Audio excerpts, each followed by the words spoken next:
Bonjour à toutes et à tous, on va parler d'Israël Adesanya. Quelle suite pour Israël Adesanya après sa victoire majuscule face à monsieur Alex Pereira, son pire ennemi. Il était mené 3-0, nous sommes désormais à 3-1 en tout, 1-1 en MMA surtout, et il a pris sa revanche de quelle manière avec un superbe KO, déjà l'un des KO de l'année, au deuxième round. Big Rusty, générique. Soit.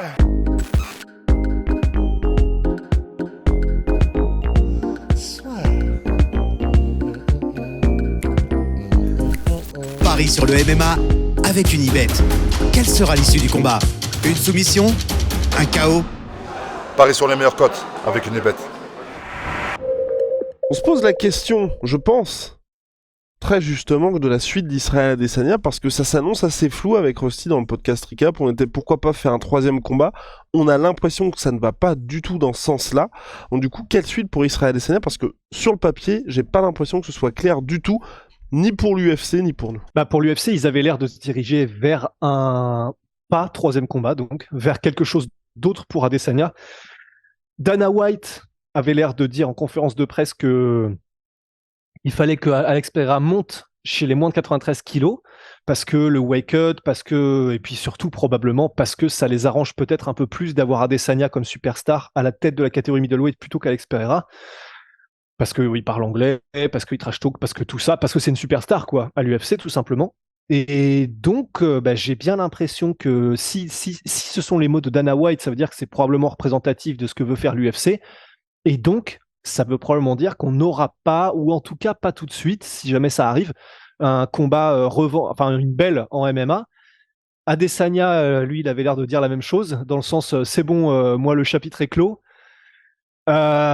Donc, vraisemblablement, on va passer à autre chose. Alors, je sais pas pour toi, je sais pas pour vous, mais c'est pas que ça me dérange parce que voilà, c'est cool qu'il y ait d'autres combats peut-être entre temps et pas qu'on ait les trois combats d'affilée. Même si c'est déjà arrivé, il me semble que Miocic contre Cormier, les trois combats avaient eu lieu d'affilée, il me semble. Mais par exemple, donc pour utiliser ça, ça a tellement bloqué la division pendant longtemps. En plus, c'était en poids lourd et c'était des combats genre un par an et du coup, c'était terrible en termes de bouchons que ça avait causé et on passe jamais à autre chose entre ces deux-là. Bon, là, c'est un peu différent parce qu'il y a eu que 5 mois entre Adesanya Pereira 1 et 2 en MMA. Donc, ça aurait pu aller assez vite et on aurait pu avoir la trilogie toute faite dans un an, en l'espace de 12 mois. Mais maintenant, je pense que pour Adesanya et pour l'UFC, ça les arrange bien qu'il n'y ait pas le troisième combat en MMA, je pense. Parce que, je sais pas, toi t'en penses quoi? Parce que pour moi, le fait qu'Adesanya dise c'est bon, le chapitre est clos, Oui. l'histoire est terminée, alors que dans la théorie, il y a soit 1-1 au mieux en MMA, soit 3-1 pour Pereira. Je trouve ça un peu fort quand même. Oui, non, et je partage entièrement ton avis. Moi, j'aurais bien aimé avoir le combat une troisième fois, surtout au regard de ce qui s'est passé dans la revanche. On en a déjà parlé avec Big Rusty. Je trouve ça très bizarre que des deux côtés, ils soient en mode ça y est, on expédie tout. Après, ce qui est peut-être probable, c'est... Dana White en a parlé un peu des problèmes de cutting qu'a rencontré Pereira. Peut-être qu'il y a ça aussi où je pense que l'UFC ils sont dans une situation où on a salement flippé pour ce combat-là. On peut plus se permettre d'être dans une situation quand t'investis énormément d'argent, que c'est le main event d'un pay-per-view, de te dire le gars va peut-être pas faire le poids, donc il y a peut-être ça qui joue aussi. Mais moi, ce que j'aurais bien aimé, c'est qu'Adesanya, comme à son habitude, tu vois, extrêmement conquérant, dise bon pas de problème, que Pereira fasse son run dans light heavyweight et puis j'irai le retrouver là-bas. Ouais, ou un truc, en fait, n'importe quoi, mais où on se dise Adesanya, comme d'habitude, prend tout le monde, est chaud. Et moi, mon rêve, ça aurait été qu'Adesanya fasse, s'ils veulent faire le troisième combat, pas de problème. On se revoit dans 6 mois, je le rééteins et on n'en parle plus.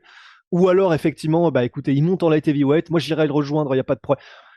En fait, n'importe quoi, mais je pense que perso, j'aurais préféré, sauf de dire c'est bon, c'est terminé, je veux plus en entendre parler. C'est juste ça, moi, qui m'a un peu. Ouais. Oh, mais, mais après, et en plus, ce qui est embêtant avec l'état de cette catégorie, je sais pas si Rusty t'as vu la réaction de Robert Whittaker quand il voit la victoire d'Adesanya. Oh, j'ai eu tellement mal pour lui. Enfin, tu vois, on voit la tristesse dans ses yeux de je n'aurai pas jamais le title shot tant qu'Adesanya sera champion. Parce que là, on est dans une situation où Adesanya, en conférence de presse, le seul petit collard, enfin sans le nommer, qui fait, c'est Dricus du Plessis qui est encore très très très très loin du title shot. Tout le reste, il les a tous battus. Et un autre gars dont il n'a pas parlé, mais qui pourrait être, on va dire, évident pour nous en tout cas, c'est Khamzat Chimaev, parce que sur le papier, c'est celui qui devrait poser le plus de problèmes à Adesanya. Pour le reste, tous les gars sont à minimum une victoire de rencontre à Adesanya, ou alors Adesanya s'est déjà imposé face à eux. Donc pour quelqu'un qui est aussi actif, parce qu'Adesanya il combat 3 fois par an en moyenne, ce qui est super parce que franchement, généralement quand vous êtes champion, vous combattez beaucoup moins. Adesanya il a toujours gardé ce rythme-là et ça c'est super. C'est assez compliqué et moi ça m'embête un peu parce que tu vois même là il y a Jan Blachowicz qui a expliqué on peut faire la revanche avec moi qui descends en middleweight. Bon. Jan Blachowicz c'est plus ce que c'était non plus. Il n'y a pas de combats qui sont clairs pour Adesanya et honnêtement. Quand il y a eu en juillet dernier Adesanya Cannonier, pour moi c'est les pires combats ça tu vois je veux dire quand tu combats pour combattre mais t'es obligé de t'occuper des affaires courantes et quand t'es un athlète comme Adesanya de son envergure pour moi, il n'y a rien de pire que juste d'avoir ces combats-là où tout le monde pense à la suite. T'as même pas de... Enfin, on va regarder parce qu'on va regarder, mais tout le monde sait grosso modo ce qui va se passer. Et c'est juste, bon bah, si là c'est validé, ensuite il y a Pereira. Moi, je veux plus de combats comme ça. Et là, le problème, c'est que si on reste tel qu'on est là, on devrait avoir ça pour Adesanya pour la suite. À moins qu'il y ait une montée chez Light Heavyweight. Est-ce que tu y crois? Pas trop. Bah, en fait, pas trop, parce que j'ai l'impression. Déjà, il a quoi? Il a 35 ans maintenant, Adesanya? Un truc comme ça? 30... Ouais, il va avoir 34. Ouais. Il va avoir 34. Bon, ça va, il a un style de combat qui fait que il peut encore faire quelques années s'il en a besoin. Mais physiquement, c'est pas comme s'il avait 23 ans et qu'il allait s'épaissir et que. Enfin, tu vois. C'est pas comme un Max Holloway pour lequel là vraiment on est en train de se dire là il va être temps de passer en lightweight parce que le mec c'est de plus en plus dur les cuttings, il le dit lui-même et tout ça.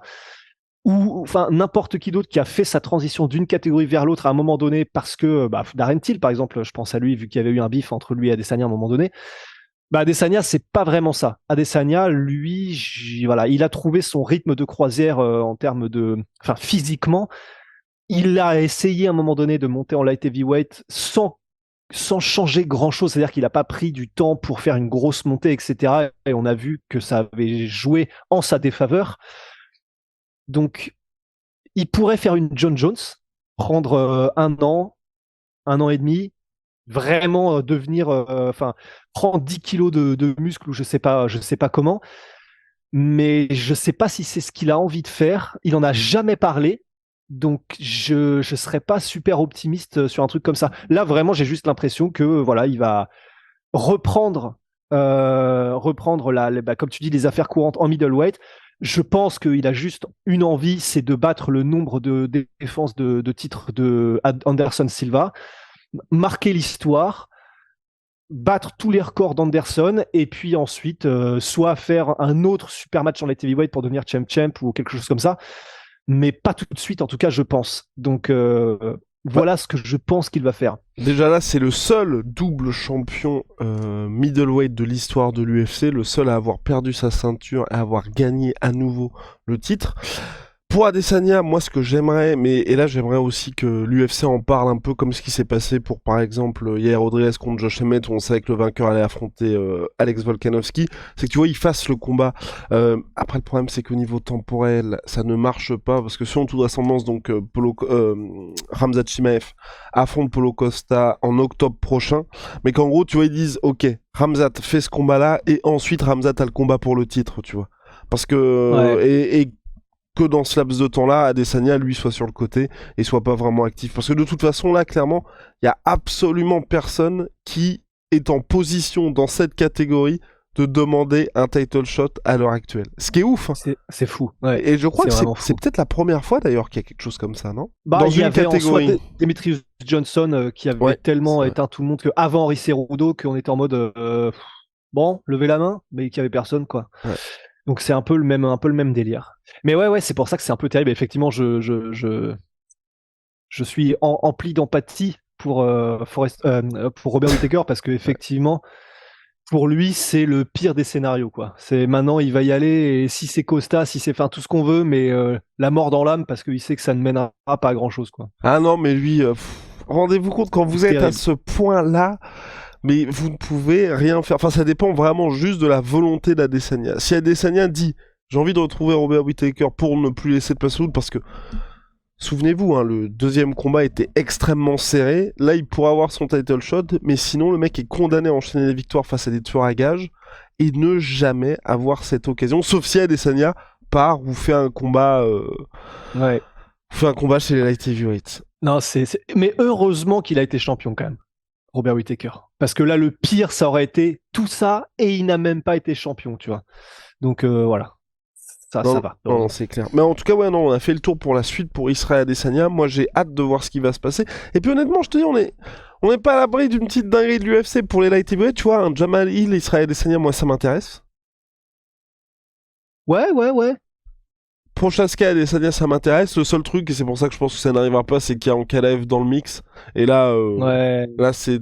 Bref, là, c'est très, très, très mauvaise idée. Et aussi bizarre, cette catégorie, on n'a pas de news non plus, d'ailleurs, pour les light heavyweight.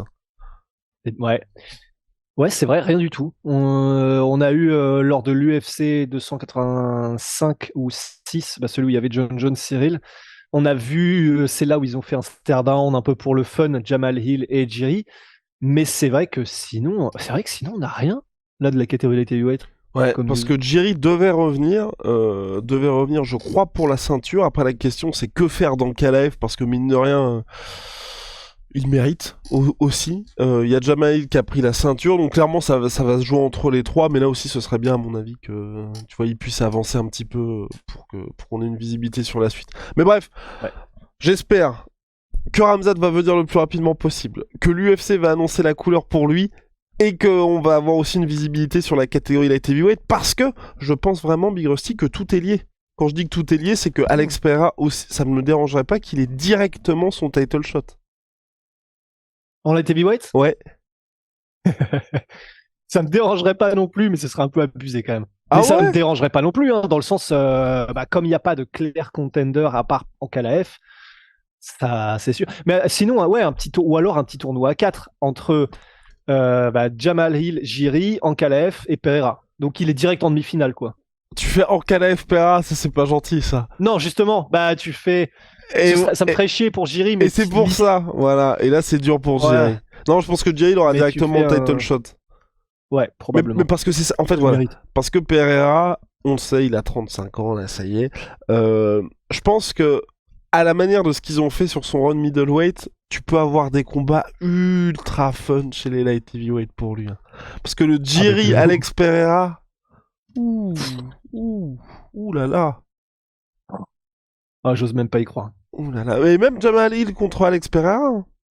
Ouais. Ah non, mais de ouf. Mais Pereira, honnêtement, contre n'importe qui du top 10, il y a quelques lutteurs, il y a quelques gars qui savent vraiment bien lutter, mais en soi, même ne serait-ce que pour qu'il soit sur la grosse main card des gros combats, même en soi, Alex Pereira contre Volkan, Ouais, ce serait un combat de ouf. ouais. Ce serait un combat de ouf. Le premier combat histoire de lancer les machines. Ouais, non, ça peut être pas. Mais même Dominique Reyes, enfin, non, il y a pas mal de trucs cool. Hein. Enfin, on se retrouve très vite pour de nouvelles aventures. Shout out à ma sweet pea. Ma sweet potato. Ouais, elle est où la pâte à tartiner? Oh no. Ah oui, il faut que je te fasse la liste, tiens, d'ailleurs. no. Voilà. Shout Ça, out à c'est my des sweet- gâteaux d'anniversaire. Ah, Ouais. shout out à ma sweet pea, ma sweet potato. Moins 30% sur tous mes protéines avec le code de la sueur. See ya. Et puis big up aussi à Nico Murano, notre pote. On n'est pas du tout sponsorisé, mais c'est simplement que voilà, il nous a par exemple offert des pulls avec la team Lazy King et ils sont trop beaux et ils sont hyper confortables. Et Bien on est pas- épais. voilà, c'est simplement pour lui. Oui, Parce que non, c'est un bon on sait gars que t'es et- toujours intéressé. On sait que t'es toujours intéressé, Pirosti.